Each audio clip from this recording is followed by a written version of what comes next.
Growing up, I was not one to follow the rules. I definitely drew outside the lines. I danced to the beat of my own drum. So much so that in my first middle school dance, you know, the ones in the movies where like the boys are on one side and the girls are on the other and everyone is so terrified to be the first one to step on the dance floor. Oh, no problem. First one out there. And I danced the whole night and walked away with the award of Party Animal. So take a look at any of my report cards and you will see that I didn't follow the rules of the classroom either. But, like for many of us, when high school came around, that rebel heart of mine, she started to lose steam because it became time to fit in. But I will say that every once in a while, that rebel heart, she'd peek through just like a tiny, tiny bit. And a couple years ago, I was looking through old photos from my childhood, and I came across this letter that I didn't remember at all. But it filled in a memory that I had completely forgotten. It came from a random stranger that had been at a boys' soccer game at my high school. And for context, we were playing a rival team, and I was a member of the women's soccer team. So I joined the fandom, right? I joined to cheer my team on to victory. Now, in the middle of the game, one of the kids on the other team went in for a tackle, and he got injured. And the ref stopped the game, right, to get him some help. But in the student section around me, the heckling began. The "get up," which was then followed by, "oh, your leg better be broken." And it got ugly. The mob mentality had taken off. Now, I am not one to discourage fandom, but this got out of hand. Now, the trainer came in and helped that player off the field, but for some reason, that booing, it continued. And then all of a sudden, I found myself on my feet in the middle of the seated booing crowd, and I was clapping for the injured player. And everyone was looking at me. They stared. And my friends, they were like, "What are you doing? You are embarrassing us, sit down."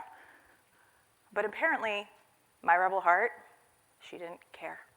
Because that player was a person, was a fellow athlete that had entered the arena for battle, and he had given himself and his body in an attempt for his team to prevail. Now, if we were in that movie I was talking about before, right? Everyone would have stood up. They would have joined me. They would have started clapping, and we would have seen the joy of common kindness. And we would have all lived happily ever after. Oh, well, that is not what happened. When the trainer helped the kid off the field, I was the only person still standing there. And so I looked around and I slowly sat myself back down. And a few days later, that letter showed up in the mail. And it was addressed to the parents of Nikki Innocent. And this is what it said. Again, this event, it was early on in my high school experience, and I didn't have it in my memories. I remembered prom. I remembered, my college recruiting trip for soccer. Yeah, I remember that. I remembered losing 3 of my friends in a drunk driving accident. And I remembered my stepfather having a seizure and being diagnosed with brain cancer. Now, through that pain, my rebel heart, she took a back seat. She went into survival mode. She learned to lock into the rules in life that helped her get through to the next day, get through to graduating high school, making it through college, and having a career. I was in that mode for 15 years. And from the outside, I was living the life. I had this kick-ass job at a financial services firm. I had a condo in like one of the most desirable parts of the city. I spent most nights out eating at restaurants from top chefs in Boston, and if my friends wanted to go on vacation, let's book a flight, let's go. It was pure Instagram gold. Hashtag, whatever. Anyway, but in reality, behind all those filters, I was miserable. I found myself crying in the bathroom stall at work. I felt completely alone, and I felt like there had to be something wrong with me, right? Because this life of doing all the right things, it didn't make me happy. I didn't realize it at the time, but I was burnt out. After one too many covert crying sessions, I knew I had to make a change. And it didn't happen right away. But one decision after another, my rebel heart, she started to peek through again. I left behind my 6-figure salary to start my own business. I ditched my business casual attire, and I rocked yoga pants every day. And I actually went to the beach and cranked out emails there. Don't mind the sand in the keyboard. I gave myself the time and the freedom to understand what aspects of my life and my career choices, what didn't work for me. Understanding what rules I had been living by, I had to name them, I had to analyze them and decide which ones worked and which ones didn't. And those that didn't, they had to go. It was scary. And at times it was ugly. But this process of learning and understanding myself, it was so important. So, together today, I'm hoping that we might be able to look at some of these rules that we live in our lives and determine which ones we can leave behind or maybe rewrite altogether. I've got three juicy ones that I'm going to share with you, but I'm going to encourage you to use those as a jumping off point to explore the ones in your life that you are locked into that aren't serving you anymore. First step, I'm going to ask you to challenge rule number 1 here.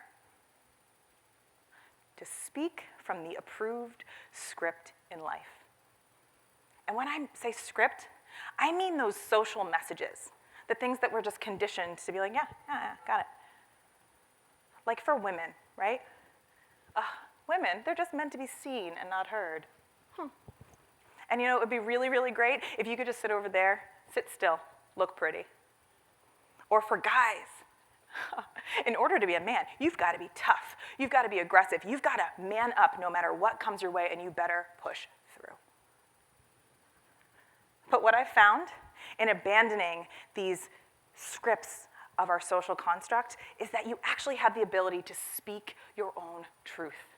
And in living in that truth, you not only help yourself, you also helped other people as well.